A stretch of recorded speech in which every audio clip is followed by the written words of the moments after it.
The cell was designed to be seen.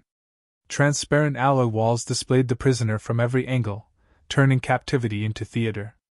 Cold white lights stripped away shadow and privacy, leaving nowhere for dignity to hide. The human diplomat sat on a low bench with his hands bound, posture straight, breathing steady. He refused to slump. Refused to beg. That defiance irritated the guards far more than shouting ever could. Carvas Exchange drifted in neutral space, a massive ring of iron and corridors where morality was traded for profit. The station smelled of metal, disinfectant, and fear. Voices echoed in dozens of languages, punctuated by the clank of restraints and the hum of power conduits. Slaves passed beneath armed escorts, eyes down, backs bent. Humans were rare here. That rarity made this one valuable. A guard paused outside the cell, tapping a claw against the barrier. "Still quiet," he muttered to his partner. "Most scream by now." The partner leaned closer, thermal lenses flickering. "This one isn't livestock. He's bait." Inside the cell, the diplomat lifted his eyes. "You're wrong," he said evenly. "I'm either." The guards laughed and moved on. Across the station, Overseer Varkal Threx prepared his audience. He stood before a curved holotable, massive frame armored in ceremonial plating. Scars traced his exoskeleton, trophies from raids that had crushed lesser worlds. His voice carried authority shaped by cruelty and rewarded by success. "Open the channel," Threx ordered. The Galactic Council chamber flickered into view. Delegates appeared as projections, colors and forms overlapping in controlled chaos.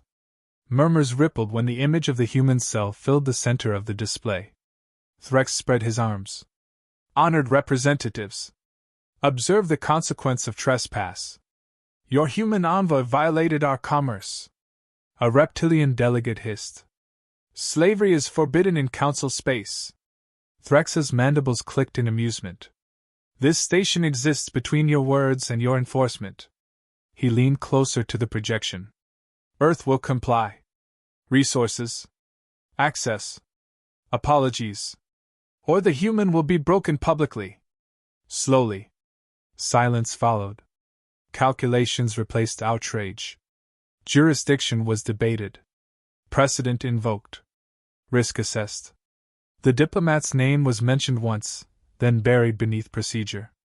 "We must avoid escalation," a delegate said carefully. Threx smiled. "Then persuade Earth to answer." The channel closed. Back in the cell, time stretched thin.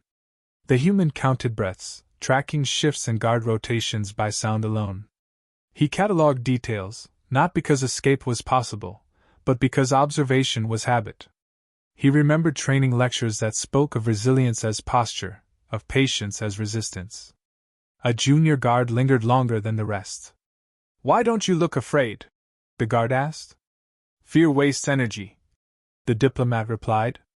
"You think Earth will save you?" "I know Earth will respond." The guard snorted. "They're silent." "So are earthquakes," the diplomat said. Hours later, the station prepared for spectacle. Platforms were assembled. Recording drones activated. Threx intended to broadcast a lesson to the galaxy. Slavers thrived on symbols, and a human symbol would resonate. Humanity was new, idealistic, loud in council sessions. Threx believed pressure would force concessions. He believed correctly that fleets invited scrutiny. He believed incorrectly that silence meant hesitation. On Earth, silence meant consensus. No alarms sounded. No warships shifted position. No statement was released. Data flowed inward, not outward. A decision made earlier that day required no reinforcement. Back on Carvas, rumors spread among the enslaved. Humans were strange, they whispered. Humans did not panic properly. Some species took comfort in that thought. Others felt a prickle of unease. As the guards returned for the final transfer, the diplomat rose without instruction. Chains clicked free from the wall. A transport collar locked around his neck. He met the eyes of the nearest guard. "You should hurry," he said softly. "Why?" the guard asked. The human smiled, just slightly. Deadlines make people careless. The guard shoved him forward. Deep within the station's infrastructure, a sensor blinked and reset. No alert followed. A maintenance hatch cycled once, then sealed. Somewhere between bulkheads and blind angles, something moved that did not belong on any roster. Threx watched the stage assemble and felt satisfaction coil in his chest. The galaxy would remember this moment. Earth would learn restraint had limits set by others. In the cell block corridor, a guard paused, frowning at a faint draft. He turned, opened his mouth to speak, and found only silence answering back. The station did not notice. Not yet. Earth did not erupt when the news arrived. There were no emergency sessions broadcast to the public, no threats issued, no flags raised. The message from the Galactic Council was received, verified, and routed downward through layers of clearance until it reached a chamber buried beneath stone and memory. The room was circular and spare. No banners. No cameras. Only a table of dark composite and a wall of quiet screens. 6 people sat there, spaced evenly, hands folded or resting flat. Their expressions did not change when the image of the captive diplomat appeared. A woman at the head of the table broke the silence. Status. Alive, an analyst replied. Restrained. Public execution planned. Broadcast pending. Timeline? Less than 48 hours. No one cursed. No one asked why this had happened. Those questions were for historians, not for people tasked with ending problems. The woman nodded once. Protocol? A man to her right answered without checking notes. Retrieval. Single asset. There was no dissent. The decision had been made long before this meeting convened. This gathering existed to confirm, not to debate. Another screen activated, displaying a rotating schematic of Carvas exchange. Power distribution. Patrol density. Blind zones. All the place's arrogance created gaps. They expect negotiation, the analyst said. Or a fleet. They always do, the woman replied. Notify him. The room dimmed. A separate chamber, half a world away, came into view. Chiron Takeda stood barefoot on polished stone, eyes closed, breath slow and measured. He wore simple black training clothes, sleeves rolled to the forearms. The call did not startle him. It never did. Mission, he said, opening his eyes. Diplomat captured, the woman said. Alive. You are authorized. Kai inclined his head. Location confirmed? Confirmed. Rules unchanged? No collateral. No message until extraction is complete. Understood. The screen went dark. Kai moved immediately. There was no ritual farewell, no moment of reflection. Preparation was not an emotional process. It was mechanical, precise. He stepped into a narrow armory where equipment waited in perfect order. Not weapons meant for conquest, but tools designed for silence. Adaptive fabric layered over muscle. A mass that bent light and heat without fully erasing presence. Blades small enough to be forgotten until they were needed. An engineer monitored the sequence from behind reinforced glass. Environmental variance is high, she said. Station gravity fluctuates. I'll adjust, Kai replied. She hesitated. They've never faced. I know, he said gently. That's why I'm going. The launch bay was empty. The craft waiting there was unremarkable, little more than a capsule wrapped in drive systems and deception fields. No insignia marked its hull. No record would log its departure. As the hatch sealed, the engineer spoke again, quieter now. Bring him home. Kai did not answer. The craft detached and vanished into folded space, its trajectory indistinguishable from background noise. Across the galaxy, observers watched Earth's continued silence with interest. Some interpreted it as paralysis. Others suspected calculation. Overseer Threx dismissed both. They will plead, he told his subordinates. Or they will fold. On Carvas, the captive diplomat was moved closer to the central arena. The collar at his neck pulsed faintly, a reminder of distance from agency. Guards flanked him, alert but unconcerned. One glanced at a status pad. "Strange," he muttered. "What?" another asked. "Long-range sensors picked up a distortion earlier." "Then nothing." "Debris," the second guard said. "This sector is filthy with it." The diplomat listened without looking at them. He felt the station's rhythm shift, barely perceptible, like a breath held too long. He remembered a briefing years ago, a quiet instructor explaining Earth's least understood advantage. Humans learn to wait. Deep within the station's superstructure, a maintenance panel opened and closed without authorization.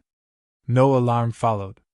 A corridor camera fed static for half a second before correcting itself. The system logged the anomaly, assigned it a low priority, and moved on. Kai emerged into the shadowed artery of the station, weightless for 3 heartbeats before magnetic saws anchored him to the deck.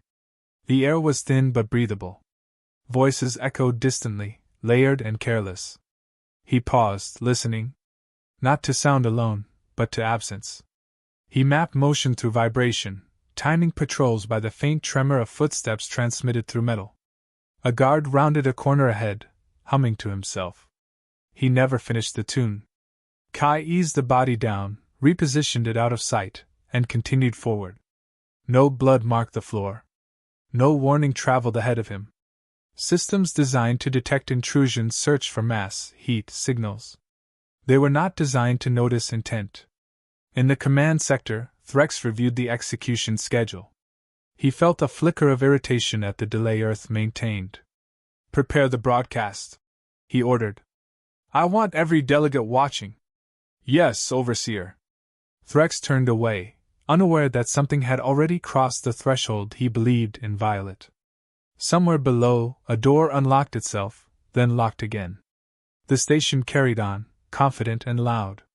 It had not yet realized it was being studied from the inside. The station began to fail in small ways first, the kind that invited irritation rather than fear. A door hesitated before sliding open. A light flickered, then stabilized. A guard status marker blinked yellow for a heartbeat before returning green. Carvas Exchange had been built to endure meteor strikes and pirate raids. Minor glitches were expected. They were logged and ignored. Kai moved through the maintenance spine above the habitation ring, body aligned with the structure, every motion deliberate. He advanced only when the station exhaled, when turbines shifted load, when cargo rails rattled, when distant machinery masked movement. He did not hurry. Speed invited mistakes. Time belonged to him. Below, 2 guards argued near a junction node.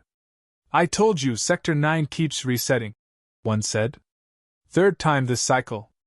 "Then file it," the other replied. "If it's still broken tomorrow, it's maintenance's problem." Kai passed above them, magnetized boots silent against the hull. He marked their cadence, their blind arcs, their impatience. When one peeled away to answer a call, Kai dropped behind the remaining guard and applied pressure at precisely the wrong place. The body went slack without sound. Kai eased it into a service alcove and adjusted the uniform collar so thermal scans would read human residual heat fading naturally. He continued. Down in the slave quarters, the air felt different.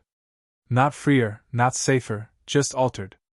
A vent cover loosened, then resealed. A restraint lock disengaged for half a second before clamping again. It was enough for whispers to begin. "Did you feel that?" a four-armed miner asked. A woman from a water world shook her head, eyes wide. "Something passed through here." Rumors spread faster than truth. A shadow. A ghost. A human-shaped glimpse between lights. Slaves learned not to hope, but fear took root among the guards instead. In the security hub, an officer frowned at her console. "I'm losing peripheral feeds." A subordinate leaned over. "Interference?" "No. It's clean. Too clean." She opened her mouth to escalate, then closed it. Overseer Threx despised false alarms. She tagged the issue as a calibration error and moved on. Kai reached an exterior access ring and rotated his wrist. The mask over his face shifted opacity, bleeding his outline into the star-flecked darkness beyond the viewport. He keyed a panel and vented the corridor. Atmosphere screamed outward, dragging loose debris with it. Kai stepped into vacuum and sealed the hatch behind him. Outside, the station's curves stretched vast and blind. Patrol drones swept predictable arcs, sensors angled outward for threats arriving at speed. None were tuned for something already attached. Kai traversed the hull with practiced economy, anchored by one hand while the other adjusted micro-thrusters. He reached a recessed maintenance bay and slipped inside as atmosphere returned. His internal clock marked the station's rotation, syncing his approach with a scheduled power transfer. Inside, 3 guards monitored a lift junction. They were relaxed, joking quietly. "You see the broadcast schedule?" one said. "This one's supposed to be memorable." "Humans always look memorable when they break," another replied. The lights dimmed as the power transfer began. Kai moved. The first guard dropped before he understood the change. The second managed half a shout before his voice cut off. The third reached for an alarm that never activated. When the lights returned, the junction was empty. Kai did not linger. He stripped access credentials, injected false telemetry, and advanced toward the central detention wing. In the command sector, Threx paced, irritation building. Reports filtered in, fragmented and contradictory.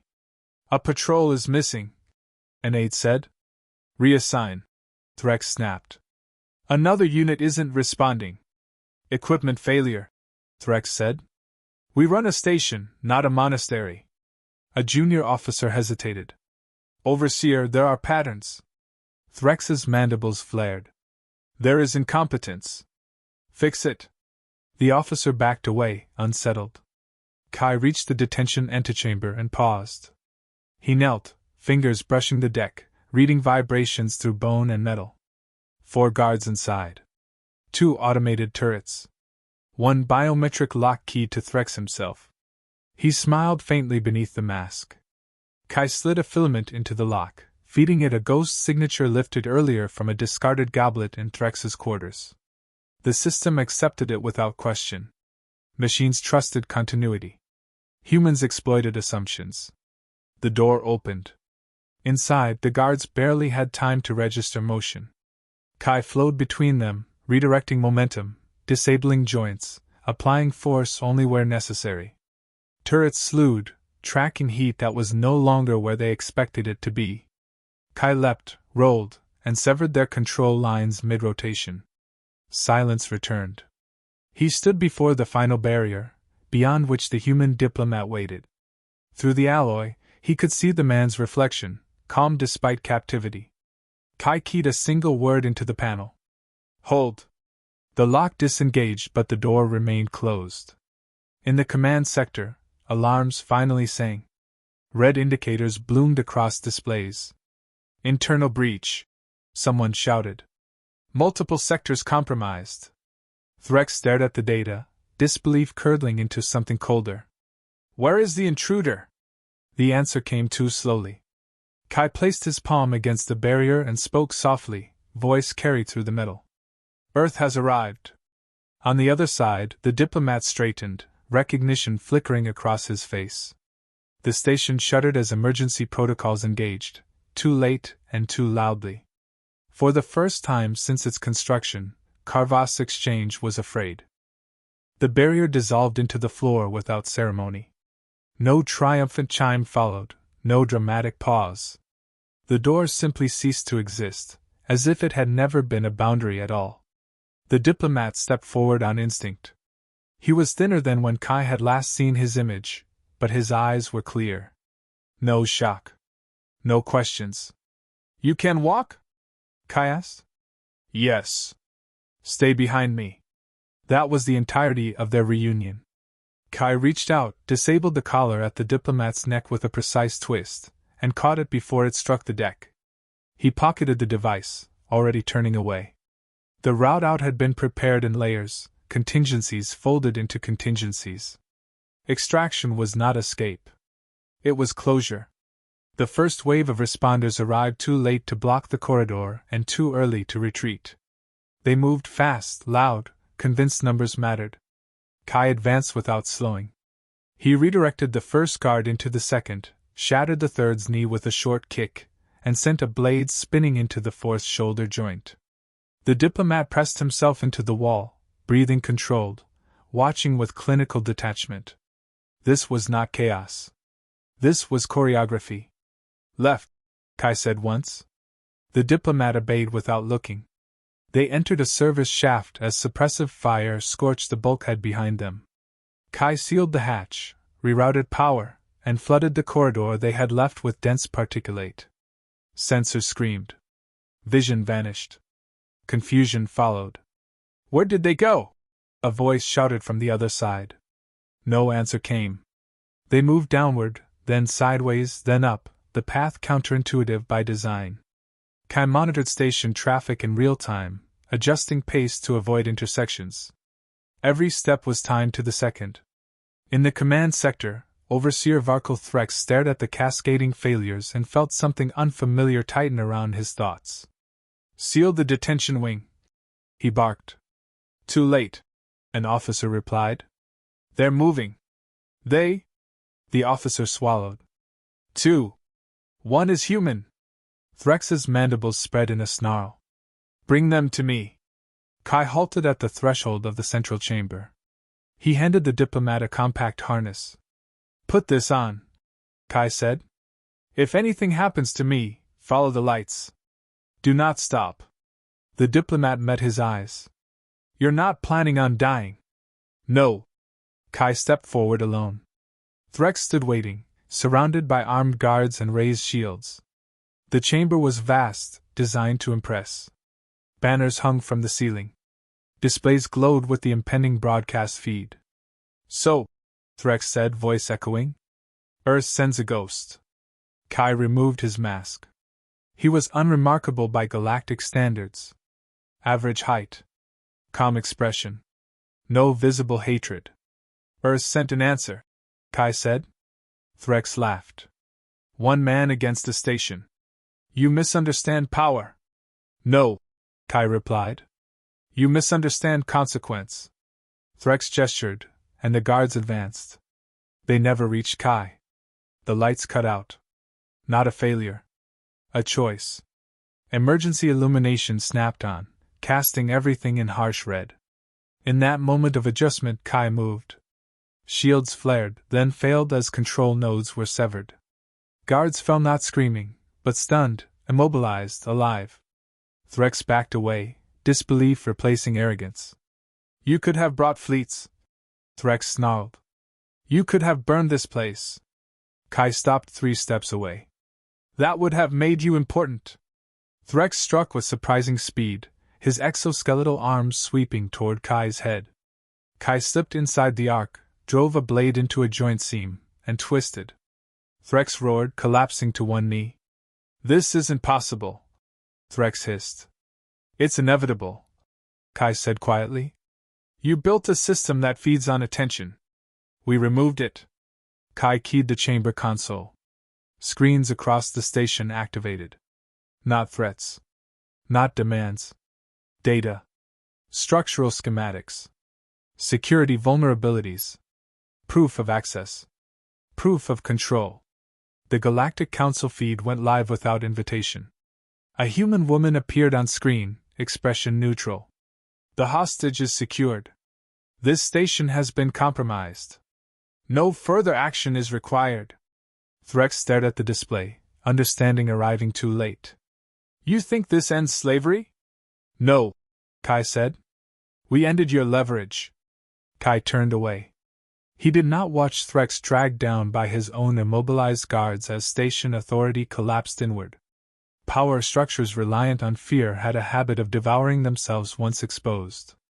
The extraction route opened cleanly. The diplomat followed the illuminated path, harness engaging as Kai sealed the final hatch behind them. The capsule detached and slipped into folded space, leaving no wake. Hours later, Carvas exchange drifted in silence. Slaver routes were abandoned. Contracts dissolved. No retaliation came. None was needed. In council chambers across the galaxy, a new term entered cautious discussion. Human retrieval doctrine. No fleet. No warning. No negotiation. On Earth, the diplomat stepped into daylight and breathed deeply. Ka was already gone. The galaxy learned something it would not forget. Humans did not shout. They arrived.